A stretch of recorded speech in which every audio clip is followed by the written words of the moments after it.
Thank you so much ma'am, thank you so much. और चलिए इस पूरे कार्यक्रम को आगे बढ़ाते हुए और मंच पर अब मैं बुलाना चाहूंगी, हमारे साथ होने वाली हैं सुगंधा सुधा जी और सुमन दहिया जी। सुगंधा चौधरी सुधा जी भारत की एक जानी मानी सफल महिला उद्यमी हैं, परोपकारी और कैंसर सर्वाइकल है। इनके अलावा वो राजनीतिक रूप से भी पहचानी जाती हैं। उन्हें प्रमुख लाइफस्टाइल मैगजीन फेमिना की फैब लिस्ट में भी शामिल किया जा चुका है। तो एक बार जोरदार तालियों से स्वागत। मैं चाहती हूँ तालियों की जोरदार तालियां हो। और इसके अलावा हमारे साथ होने वाली हैं सुमन दहिया जी। तो साक्षी, अपने सहयोगी को मैं बुलाना चाहूंगा कि वो मंच पर संचालन करें और इस कार्यक्रम को आगे बढ़ाएं। साक्षी, ओवर टू यू। बहुत शुक्रिया सौरभ, बहुत अच्छा लग रहा है। बहुत सारे अलग अलग डिफरेंट बैकग्राउंड से, प्रोफेशन से महिलाएं आज यहाँ पर इकट्ठी हुई हैं, अपनी बात रख रही हैं, विजन रख रही हैं। और दो और ख़ास मेहमान हमारे साथ इस पैनल में जुड़े हैं। सुगंधा सुधा जी हैं जो कि एंटरप्रेन्योर हैं और अपने बिजनेस को बहुत बखूबी आज की जो महिलाएं, आज की नारी जो है उसका एक पोर्ट्रे कर रही हैं हमारे सामने। और हमारे साथ सुमन दहिया जी भी मौजूद हैं जो कि बहुत एक जानी पहचानी चेहरा है हरियाणा में और वुमेन कमीशन की वाइस चेयरपर्सन भी रह चुकी हैं। चर्चाओं को आगे बढ़ाते हैं। पहले सुमन जी आपके साथ ही बातचीत की शुरुआत करूंगी क्योंकि अभी कुछ देर पहले ही हम उषा प्रियदर्शी जी से बात कर रहे थे, तो महिला आयोग से ही हम बातचीत कर रहे थे, तो वहीं छोड़ा था, वहीं से शुरू करती हूँ। सुमन जी, जिस तरह हम देखते हैं, मैं बातचीत कर रही थी जिस तरह की महिलाओं को लेकर वो बहुत सारी चीज़ों को लेकर आ रही है। आपके टाइम की भी अगर बात करें, जब आप कमीशन का हिस्सा थे, क्या लगता है आपको उन सारी महिलाओं को सुनकर, उनकी जितनी भी ग्रीवेंसेज हैं उनको लेकर, क्या वो एक बदलाव है जो कि समाज में होना चाहिए जिससे कि इस तरह की स्थितियां, मैं ये नहीं कहूँगी कि पूरी तरह से ख़त्म हो जाएं क्योंकि उसमें शायद थोड़ा समय लगेगा, लेकिन थोड़ी कमी क्राइम अगेंस्ट वुमेन में आए? क्या बदलाव आपको लगता है समाज में होना चाहिए? जी साक्षी, मैं सबसे पहले आप सबको नमन करती हूँ, जय श्री राम बोलती हूँ। और जैसा कि हम सब देख रहे हैं कि आज इंडिया न्यूज़ ने इतना खूबसूरत कार्यक्रम रखा है जी। पहले तो उसकी बधाई देती हूँ आपको कि त्योहारों के इस समय पर, क्योंकि तीज का त्यौहार नज़दीक है और इस त्योहारों पर रक्षाबंधन साथ में है, महिलाओं के कार्यक्रम आपने इस तरीके से रखे और त्योहार के रूप में आज का ये कार्यक्रम बन रहा है। सारी महिलाएं ऑलमोस्ट यहाँ पर आमंत्रित हैं। तो मैं आपके माध्यम से ये कहना चाहूँगी कि महिला आयोग की जब बात करूं तो 2014 में जब मैं उपाध्यक्ष के पद पर बनी तो वहां पर आकर मैंने देखा कि महिलाओं को महिला आयोग के बारे में जानकारी ही नहीं है जी। और हरियाणा प्रदेश की हमारी बहनों को ये पता ही नहीं है कि महिला आयोग आप लोगों के लिए बना है।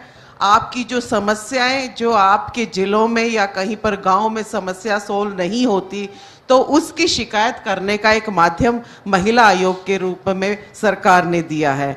पूरा 1 साल लगा मुझे, जब मैं पूरे हरियाणा में घूमी, गांव गई और जाकर हमने इस बात की जानकारी दी, जागरूकता फैलाई कि महिला आयोग सरकार द्वारा बनाया गया आपका वो पक्ष है जो आपके लिए बोलता है, आपकी आवाज को उठाता, आपके हक और अधिकारों को बताता है। तो उसके लिए हमने बहुत मेहनत की और उसके बाद ऐसी शिकायतें, आपने देखा हो कि ऐसी शिकायतें आई कि जिसके बारे में खुद हम भी हैरान हो जाते थे कि महिलाओं के ऊपर किस किस तरह का क्राइम है। हम एक साधारण क्राइम को तो सोच सकते हैं, लेकिन जब आप शिकायतें देखेंगे तो आप समझ भी नहीं पाएंगे कि किस तरीके से, किस लेवल तक महिलाओं के ऊपर अत्याचार होता है। तो कई बार तो शिकायत पढ़ते ही रोंगटे खड़े हो जाते थे। तो ऐसे लिए जब समझ में आया कि इस वाक्य में समाज को जाकर बदलना है तो हमें अपनी महिलाओं को सशक्त बनाना होगा, उन्हें आगे लाना होगा और उन्हें बढ़ाने के लिए हमें महिला आयोग से परिचित भी उन्हें कराना होगा। बिल्कुल। सुगंधा जी, चूंकि आप एक वेल एस्टेब्लिश्ड एंटरप्रेन्योर हैं, मैं चाहूँगी आप अपने जीवन के बारे में कुछ बताएं कि आपने एक एंटरप्रेन्योर तक का सफ़र जो है वो कैसे तय किया। थैंक यू साक्षी।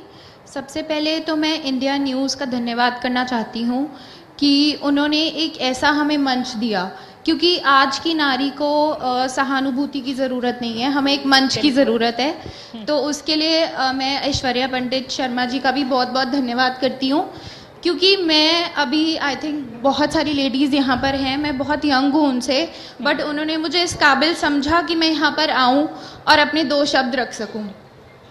तो इंडिया न्यूज़ का बहुत बहुत धन्यवाद इसके लिए। मेरा नाम सुगंधा चौधरी सुधा है।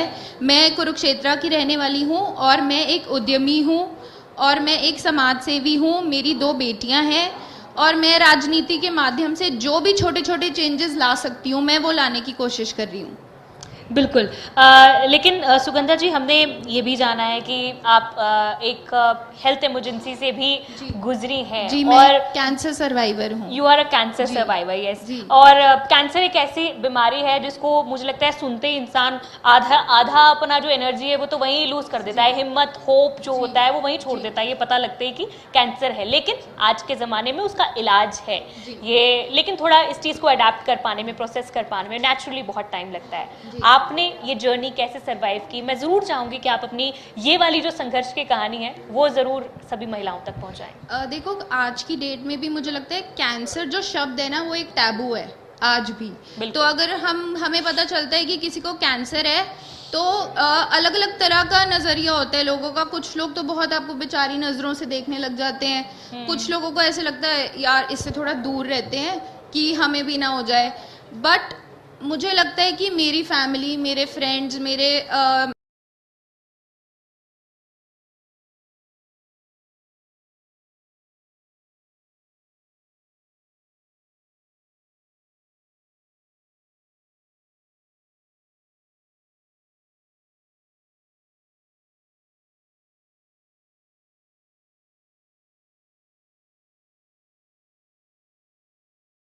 तो वो कैंसर वैसा प्रेशर था जिसने मुझे एक डायमंड बना दिया। मैं यही मानती हूँ। और मैं अपने आप को कैंसर सर्वाइवर नहीं, मैं अपने आप को कैंसर वॉरियर बोलती हूँ। एग्जैक्टली, एंड एवरीबडी, मुझे लगता है जो भी सर्वाइवर्स है उनको सर्वाइवर्स नहीं बल्कि वॉरियर्स कहा जाना चाहिए। क्योंकि बहुत करेज चाहिए। मुझे लगता है कि हेल्थ, मेडिसिन या जितनी भी हमारे पास एडवांसमेंट्स है उस सबसे ज़्यादा करेज की ज़रूरत होती है। करेज है तो आप उस चीज़ के साथ बेयर कर सकते हो। बिल्कुल, ये एक माइंडसेट ही है। बिल्कुल बिल्कुल। क्योंकि मैं तो अपने आप को बहुत प्रिविलेज्ड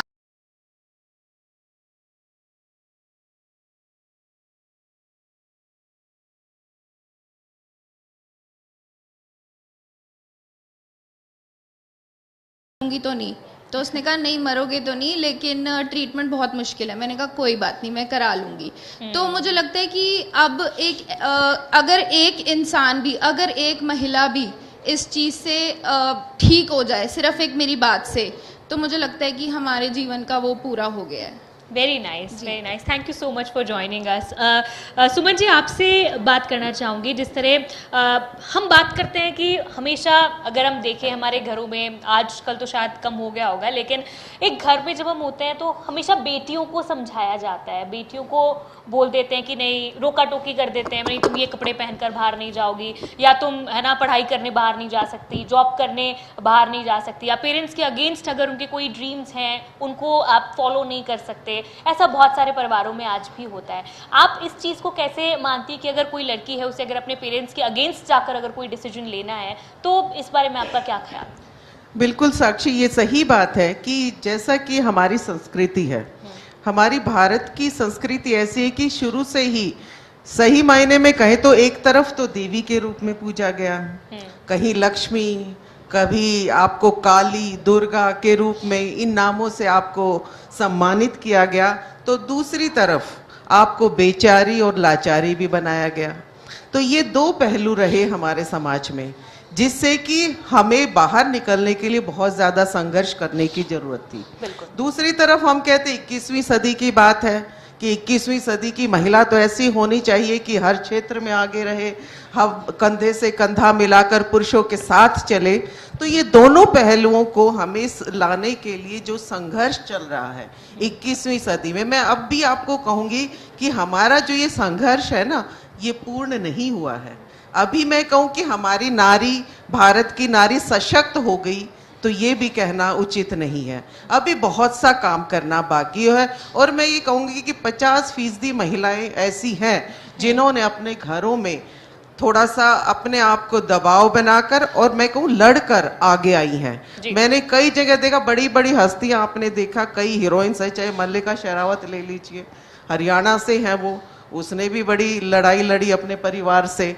और मेरे ख्याल से माँ बाप ने तो बिल्कुल ये भी कह दिया था कि तुम्हें हमारी बेटी, मतलब बोलना भी मत, हमारा नाम भी मत लेना कि तुम मेरी बेटी हो। तो इस तरीके की हमारे समाज में बुराइयां चली हैं।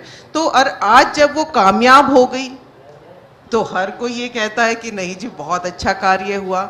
जब तक आप कोई काम करते और उसमें कामयाबी नहीं मिलती ना महिला को, तब तक उसके ऊपर उंगलियां उठती ही रहती है हर बार, चाहे वो शब्दों के बाणों से हो, चाहे उसके चरित्र की बात हो, चाहे कहीं ना कहीं उसे बहुत सारे सवालों के जवाब देने पड़ते हैं। लेकिन जैसे ही आप कामयाब हो जाते तो ये सारे सवाल कहाँ गायब हो जाते हैं, ये समझ में नहीं आता। उस समय ये नहीं कहा जाता कि आपको तो ये बोला जाता था, ये कहते थे, तब कहते नहीं ये कामयाब हो गई, इसने ठीक किया। तो ये जो लड़ाई है हमारे यहाँ पर, हमारी संस्कृति को हम ये चाहते हैं कि जो संस्कृति का नाम लेकर महिलाओं को, बहनों को कई बार दबा भी दिया गया, उस संस्कृति को आगे बढ़ाना है, हमारे संस्कारों को बढ़ाना मानते हैं। जब हमारे एक पुराना वाक्य है कि स्वामी विवेकानंद जी से एक अंग्रेज ने पूछ लिया, स्वामी विवेकानंद जी से एक अंग्रेज ने पूछा कि क्या तुम्हारे देश की महिलाएं पुरुषों से हाथ नहीं मिलाती, क्या कारण है? तो ये सोच की बात बता रही हूँ कि स्वामी विवेकानंद जी ने कहा कि क्या आपके देश में महारानी से कोई भी आम व्यक्ति हाथ मिला सकता है? तो हमारे देश की हर महिला महारानी का दर्जा प्राप्त है और हम अपनी बहनों को, बेटियों को एक देवी के रूप में मानते हैं। तो वो ये शक्ति है हमारे अंदर, जैसा कि आपका शक्ति पुरस्कार नाम भी है और शक्ति मैडम से हम सब वाकिफ भी हैं, और जो ये बिंदी का स्वरूप आपने इसमें लगाया, तो ये भी एक शक्ति, माँ देवी की शक्ति है। इस शक्ति को हमें बढ़ाना होगा और उसके लिए मैं कहूंगी कि बहनों को ही आगे आना पड़ेगा। जब तक हम बहनें एक दूसरे को सपोर्ट नहीं करेंगी, कहने की बात आज मैं कामयाब होती हूँ तो मुझे और 10 बहनों को आगे कामयाब करना चाहिए, इस सोच के साथ हम आगे बढ़ेंगे तो बहुत जल्दी 21वीं सदी की महिला का प्रारूप हमारे सामने आ पाएगा। बिल्कुल। सुगंधा जी, आज की जो नारी है, आप जिसके बारे में बात कर रही थी, घर से बाहर तो कदम उसने रख लिया है, जॉब करती है, बिजनेस कर रही है आपकी तरह, और पूरी तरह एक अपने आप को समाज में स्टेबल करने की कोशिश कर रही है। लेकिन आज भी चाहे वो महिला घर से बाहर निकल गई हो, अनलाइक मेन, हमसे ये एक्सपेक्टेशन की जाती है कि घर भी संभालना है। और मुझे लगता है ये हम महिलाओं के नेचर में भी है कि अगर हम घर से बाहर भी निकल गए लेकिन घर की, बच्चों की फिक्र, चिंता हमेशा बनी रहती है। कितना मुश्किल होता है आपको ऐसा लगता है कि मैनेज करना घर को भी, समाज को भी, और उसके बाद अपने काम कारोबार को भी? मुझे लगता है कि जो महिलाएं हैं ना, वो प्रकृति से ही मल्टीटास्कर्स हैं। तो भगवान ने ही उनको ऐसे बनाया है कि वो घर भी संभाल सके, बच्चे भी संभाल सके, खुद को भी संभाल सके। मुझे लगता है कि महिलाओं को इतना क्रेडिट नहीं मिलता, मदर्स को उतना क्रेडिट नहीं मिलता। देखा जाए तो हर महिला अपने में एक स्ट्रगल कर रही होती है, और मुझे लगता है फिर भी जितना मुश्किल बच्चे संभालना है और कोई काम नहीं होता, क्योंकि जैसा कि कहा जाता है कि it takes a village to grow a child. तो काम में तो हमें बहुत सारी हेल्प मिल जाती है, हम अपना काम डेलीगेट कर देते हैं, लेकिन बच्चों के लिए तो आपको होली सोली खुद ही रहना पड़ता है। तो मुझे लगता है कि ज़रूर, मतलब हर एक महिला को एक स्ट्रगल से गुजरना पड़ता है, but I think end of the day it's your mindset. अगर आप उसको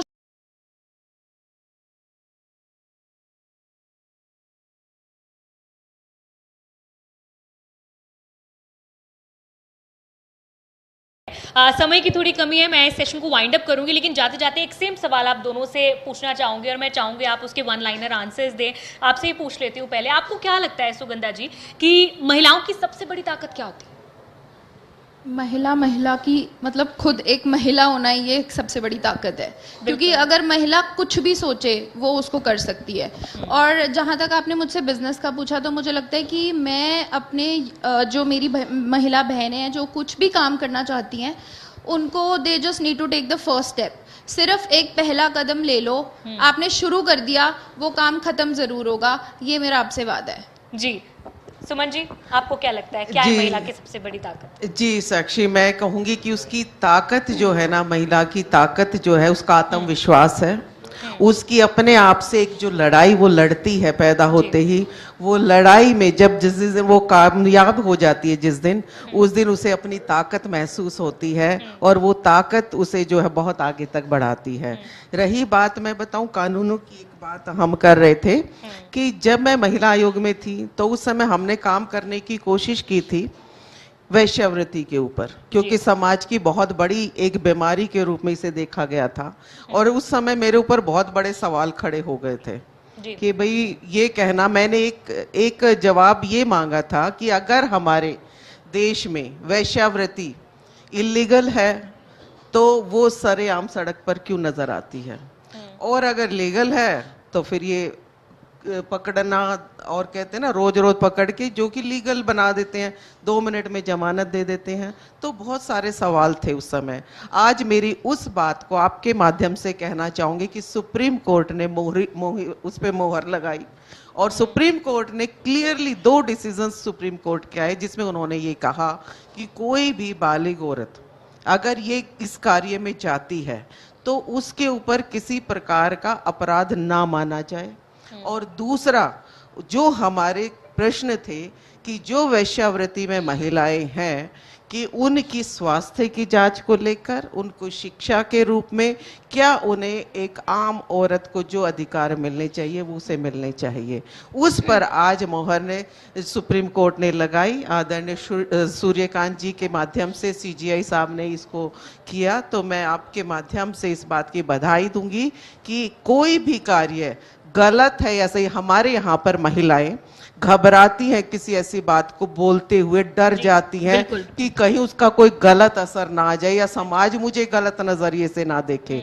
लेकिन समाज में कोई भी बुराई है उसका खुलकर विरोध करे और बोले, लड़े और आगे आए, तभी आप लोगों को कोई सुनेगा और तभी आपको अपने अधिकार और हकों की प्राप्ति होगी। बहुत शुक्रिया सुमन दहिया जी, सुगंधा सुधा जी, हमारे साथ इस खास कार्यक्रम में जुड़ने के लिए और अपनी प्रेरणादायक बातें हमारी सभी महिलाओं तक पहुंचाने के लिए। मुझे उम्मीद है कि आपकी बातों से जरूर उन्हें कोई इंस्पिरेशन और मोटिवेशन मिली होगी। Thank you so much. Thank you साक्षी। बहुत शुक्रिया साक्षी, बहुत शुक्रिया सुगंधा जी, सुमन दहिया जी। किस तरह से महिलाएं आगे बढ़ रही हैं और किस तरह से अपना नाम रोशन कर रही हैं, किस तरह से डिफिकल्टीज को पार कर रही हैं, ये भी एक बानगी है। और वाकई में ये हर उस महिला के लिए जो छोटे से छोटे क्षेत्र में रहती है, गांव में रहती है, जहां पर संसाधन नहीं है, उन संसाधनों को किस तरह से वो अपनी समस्याओं को, संघर्ष को अवसर में बदलती है, ये वाकई में काबिल तारीफ है। अब मंच पर भी मैं आमंत्रित करूंगा, शहरी सिंह जी हैं हमारे बीच, जिन्होंने फिलीपींस के मनीला में आयोजित 48वें मिसेस यूनिवर्स 2025 का प्रतिष्ठित खिताब जीतकर इतिहास रचा है। जोरदार तालियों के साथ उनका स्वागत किया जाए। 120 देशों की सुंदरियों को पीछे छोड़ते हुए अपना लोहा बनवाया है। बहुत स्वागत है आपका इस इंडियन न्यूज के खास कार्यक्रम में, प्लीज। और मैं अपने सहयोगी खुशबू को आमंत्रित करूंगा कि वो मंच का संचालन करें और इस कार्यक्रम को आगे बढ़ाएं। खुशबू, over to. Thank you Saurabh, thank you so much. बहुत स्वागत है आपका शहरी जी, आप बहुत खूबसूरत लग रही हैं और आपकी खूबसूरत